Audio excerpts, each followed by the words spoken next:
اندھیروں سے نکالے یہ پھیلائے اجالے یہ کھولے بند آنکھوں کو گرتوں کو سنبھالے یہ علم روشنی ہے۔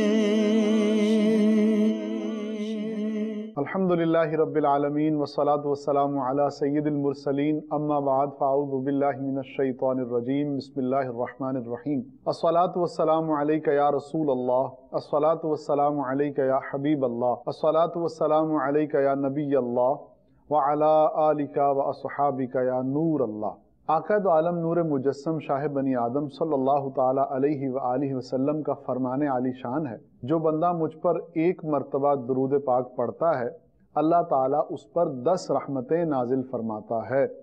صلو علی الحبیب صلی اللہ تعالی علی محمد صلی اللہ علیہ وسلم۔ مرحبا مدنی چینل کے ناظرین، سلسلہ ہے اندھیرے سے اجالے کی طرف۔ اللہ کریم نے علماء کا مقام جو ہے وہ دین اسلام میں بہت بلند فرمایا ہے۔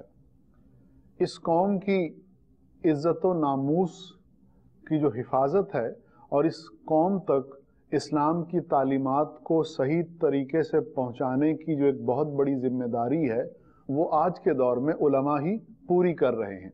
اہل اسلام علماء کی عزت کرتے ہیں اور علماء کی باتوں کو غور سے سنتے ہیں، ان کی باتوں پر عمل کرتے ہیں اور پھر اپنی اولاد کو بھی علماء ہی کے راستے پہ چلانا چاہتے ہیں۔ علماء معاشرے کے لیے رول ماڈل ہوتے ہیں اور یہ علماء ہیں کہ جو انسان کو، جو ایک مسلمان کو اسلامی تعلیمات سے روشناس کرواتے ہیں اور جو اصل اسلام ہے اس کا خوبصورت چہرہ جو ہے وہ اہل اسلام کو دکھاتے ہیں۔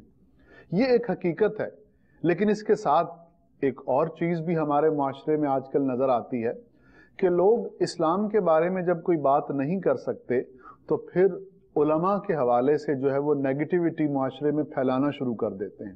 وہ علماء کہ جن کے وجود سے اسلام کے وجود کو رونق ہے اور جن کی وجہ سے اسلام کا پیغام جو ہے وہ چار دانگ عالم میں پھیلتا ہے، انہی علماء کے بارے میں کچھ لوگ یہ کہنا شروع کر دیتے ہیں کہ یہ جو اسلام آج پیچھے ہے تو انہی علماء کی وجہ سے پیچھے ہے۔ ایک ایسا ہی سوال جس کی کوئی بیس نہیں ہے، لیکن پھر بھی اس سوال کا پوچھنا میں بہت ضروری سمجھتا ہوں۔ مصعب، بعض لوگ کہتے ہیں کہ علماء ہر نئی چیز کی مخالفت کرتے ہیں، وہ چیز چاہے جتنی بھی فائدہ مند ہو، مفید ہو، لیکن علماء اس کی ابتداً مخالفت کریں گے، پھر ایک وقت آئے گا مان بھی جائیں گے۔ اس ضمن میں بعض اوقات سلطنت عثمانیہ کی مثال دی جاتی ہے۔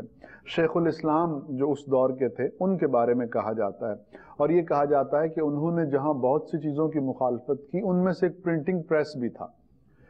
تو یہ بات کہ علماء کی مخالفت کی وجہ سے اسلام پیچھے رہ گیا ہے، یہ بات اور اس حوالے سے آپ کا جواب کیا ہوگا؟ بسم اللہ الرحمن الرحیم۔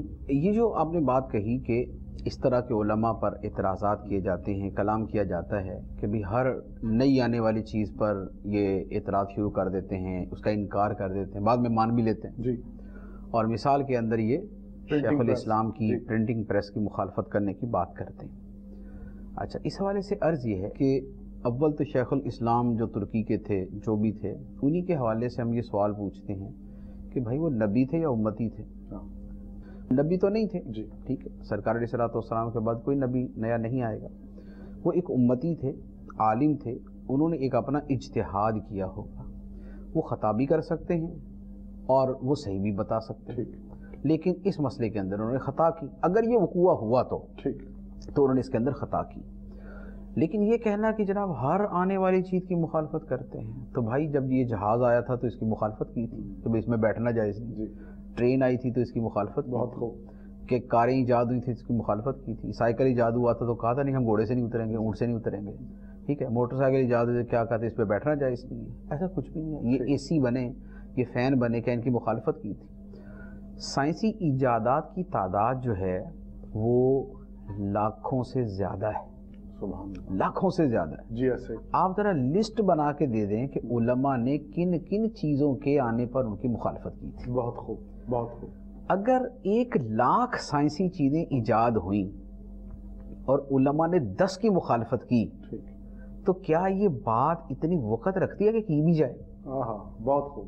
1,00,000 چیزوں میں 10 کی مخالفت کے اوپر آپ کہہ رہے ہیں کہ ہر آنے والی چیز، یعنی آپ کی نظر میں 1,00,000 میں سے 10 جو ہوتے ہیں وہ ہر ہوتا ہے کہ ہر ایک کی مخالفت کی، ایک بات۔ دوسری بات یہ ہے کہ کیا علماء کے علاوہ جو باقی مخلوق ہے اور جو باقی انسان ہیں، کیا یہ کسی نئی آنے والی چیز کی مخالفت نہیں کرتے؟ بالکل کرتے ہیں۔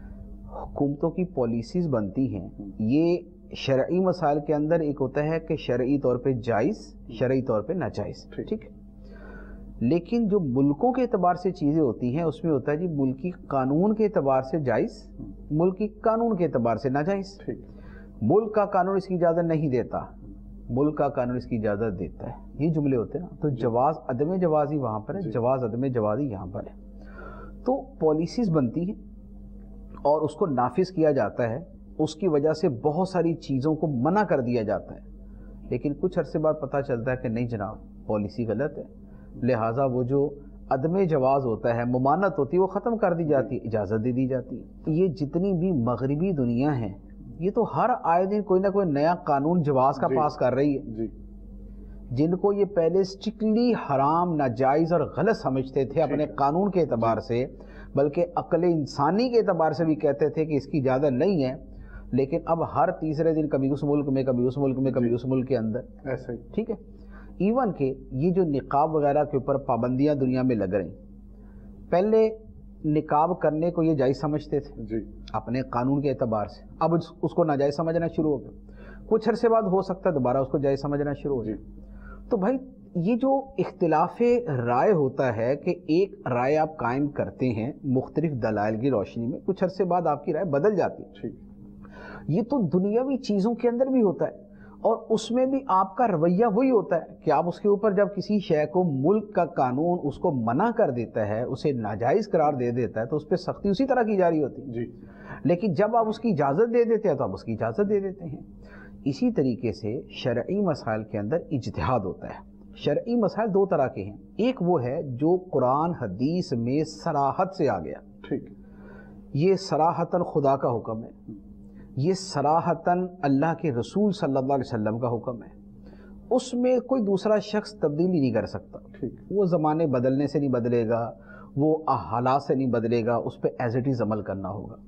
لیکن بہت سارے وہ احکام ہوتے ہیں جن کے بارے میں صراحت سے حکم موجود نہیں ہوتا، ان کے بارے میں علماء اجتہاد کرتے ہیں، اجتہاد کر کے وہ یہ نہیں کہتے کہ قطعاً حتماً یہ خدا کا حکم ہے، وہ یہ کہتے ہیں کہ ہم اپنی سوچ سے جہاں تک پہنچے ہیں اس اعتبار سے ہمیں یہ سمجھ آ رہا ہے کہ اللہ تعالیٰ کا حکم اس معاملے میں یہ ہوگا، لہٰذا جب اجتہاد کا نام لے لیتے ہیں تو اس میں خطا کا بھی امکان ہوتا ہے، اس میں درستی کا بھی احتمال ہوتا ہے، وقت گزرنے کے ساتھ یا کسی اور کی تحقیق کی وجہ سے اگر غلطی ظاہر ہو جائے تو اسے تسلیم کر لیا جاتا ہے، تو لہٰذا غلطی کو تسلیم کرنا اور اس سے رجوع کر لینا یہ صرف مذہبی دینی معاملات کے اندر نہیں، یہ دنیاوی معاملات کے اندر بھی بڑی ایک کامن سی چیز ہے۔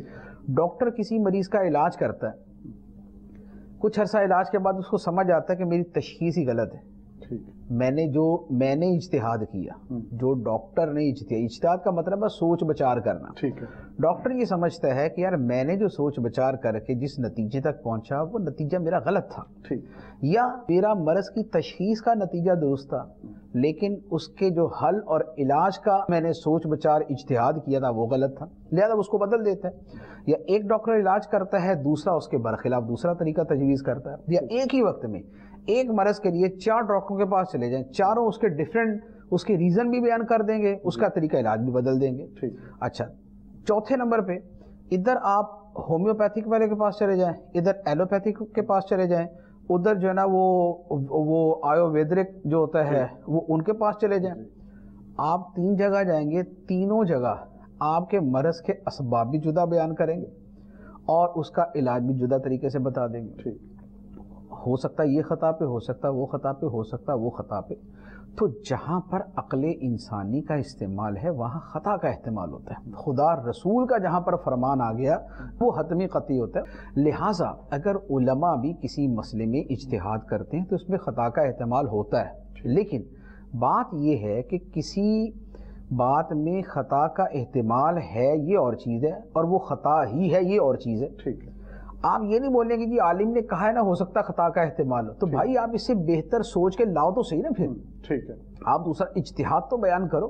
لہذا ان چیزوں کی طرف جانا کہ جناب وہ فلاں وقت میں فلاں نے فلاں شے کے اندر مخالفت کر دی تھی لہٰذا اب علماء ہی قابل اعتبار نہیں، تو اگر یہی دلیل تمام علماء کو ناقابل اعتبار قرار دینے کی ہے تو پھر اگر پوری حکومت کے اراکین مل کے کوئی قانون بنائیں اور کچھ عرصے بعد اس قانون کا غلط ہونا ثابت ہو جائے تو پھر پوری کی پوری جو لیجسلیٹو باڈی ہے، جو قانون بنانے والی باڈی ہے، وہ ساری کی ساری فاری کر دینی چاہیے. وہاں تو آپ یہ نہیں کرتے. وہاں تو آپ یہ کرتے ہیں کہ نہیں یار وہ ان سے سمجھنے کے اندر کچھ خطا ہو گئی لہذا اس کے اعتبار سے جنہیں اس کو ہم کوئی بات نہیں، اس کو ریویو کر لیتے ہیں، اس کو نئے سرے سے دیکھ لیتے ہیں. تو بھائی جیسے وہاں نئے سرے سے دیکھ لے ہو تو یہاں پر بھی نئے سرے سے دیکھ لو. تو یہ بلیم کر دینا کہ جناب ہر چیز کی مخالفت کرتے ہیں، یہ چیز بنیادی طور پر ہی غلط ہے کہ ہر چیز کی مخالفت کرتے. ہر چیز کی مخالفت نہیں ہوتی. آپ لسٹ بنا کے دیکھ لیں آپ کو پتہ چل جائے گا. اچھا، ایک چیز مطلب فیل کی ہے کہ ایک گروہ ایسا ہے کہ جو ہمیشہ علماء کی مخالفت کرتا ہے. اچھا، اور ہم جو ہے ہمیشہ علماء کو ڈیفینڈ کرتے ہیں، اکثر جو صحیح چیزیں ہیں ان پر. ایسا کیوں ہے کہ علماء کو ڈیفینڈ کیا جائے اور ان کے مقام اور مرتبے کو بڑھایا جائے؟ آخر اس کے پیچھے کیا راز پوشیدہ ہے؟ ڈیفینڈ کرنے کا یہ مطلب نہیں ہوتا کہ ہم ان کی ہر چیز کو درست کہہ رہے ہیں. ٹھیک ہے. ڈیفینڈ کرنے کا مطلب مختلف ہے. ایک یہ ہے کہ کوئی شخص یہ کہے کہ جناب علماء جو بھی کہتے ہیں وہ صحیح کہتے ہیں. ٹھیک. اگر کوئی یہ کہتا ہے تو پھر وہ غلط کہتا ہے، کیونکہ ہر عالم کی ہر بات صحیح نہیں ہے، اس کے اندر غلطی کے احتمال ہوتے ہیں. ایک یہ ہوتا ہے کہ ہم یہ کہتے ہیں کہ جو اہل عالم ہے، جو اہل عالم ہے اور وہ اپنی اہلیت کی بنا پہ مسائل میں اجتہاد کرتا ہے اور کوئی نتیجہ نکالتا ہے، ہو سکتا ہے اس کا نتیجہ غلط ہو، لیکن جب اہل آدمی نے کوشش کی ہے تو ہم اس کو یہ فیور ضرور دیں گے کہ ہاں اس کی کوشش بھی درست ہے، یعنی اس کا کوشش کرنا درست ہے، اگرچہ اس کا نتیجہ غلط آ گیا لیکن ہم اس کی وجہ سے اس کو سولی نہیں لٹکائیں گے. جیسے ایک ہے جعلی ڈاکٹر، جعلی طبیب، وہ کسی کا علاج کرے تو ہم کہتے ہیں کہ یار صحیح بھی کرے تو غلط کیا. ہم کہتے ہیں کہ صحیح بھی کرے تو غلط کیا کہ بھائی یہ نااہل ہے، یہ علاج اس نے کیا بائی چانس ٹھیک ہو گیا لیکن نہ ہوتا تو بندہ ہی پار ہو جاتا. لیکن دوسری طرف ایک اہل واقعی کوالیفائڈ ڈاکٹر وہ کسی کا علاج کرتا ہے لیکن علاج غلط ثابت ہو جاتا ہے، ہم اس کے باوجود کہتے ہیں کہ نہیں یار یہ فی نفسی ہی بات ٹھیک ہے کہ یہ اہل آدمی نے کیا، اب بتقاضۂ بشریت اس سے خطا ہو گئی. دونوں چیزوں کے اندر فرق ہوتا ہے. اب اگر کسی ڈاکٹر کے علاج کرنے میں غلطی ہونے سے کسی کا نقصان ہو جائے تو کیا آپ سارے ڈاکٹروں کی گردن مروڑ دیں گے؟ ایسا تو نہیں. یا کیا آپ سارے ڈاکٹروں کی مخالفت شروع کر دیں گے؟ ایسا نہیں ہوگا. بہت مرتبہ تو اعتبار کیا جاتا ہے میجورٹی کا. اگر کسی شعبے کی میجورٹی خراب ہو جائے نا تو پھر شعبے پر کلام کیا جاتا ہے، پھر شعبے پر کلام کیا جاتا ہے اور اس میں افراد کا استثناء کیا جاتا ہے کہ یار یہ شعبہ ہے بڑا خراب، ہاں چند اچھے لوگ بھی ہیں اس کے اندر، ٹھیک ہے. لیکن اگر کسی شعبے کی میجورٹی اچھی ہو تو پھر اس میں اہل اور نااہل کا فرق کیا جاتا ہے. علماء کا معاملہ یہ ہے کہ علماء کے اندر آج کے زمانے میں بھی جو حقیقی علماء ہیں، عالم سے مراد محض مسجد کا امام نہیں کہہ رہا میں، عالم سے مراد محض جو جمعے کے ممبر پہ بیٹھ کے تقریر کرتا ہے وہ نہیں، نہ اس کا عالم ہونا ضروری نہ اس کا عالم ہونا ضروری. عالم سے میری مراد ہے جس نے علم دین پڑھا ہے، قرآن حدیث اور قرآنی علوم اور حدیث سے حاصل ہونے والے علوم فقہ وغیرہ جس نے یہ پڑھے ہیں اور ان کو پڑھ کے اس کا عقیدہ درست ہے اور صحیح طریقے سے اس نے ان کا فہم حاصل کیا، وہ والے علماء. یہ جو علماء ہیں ان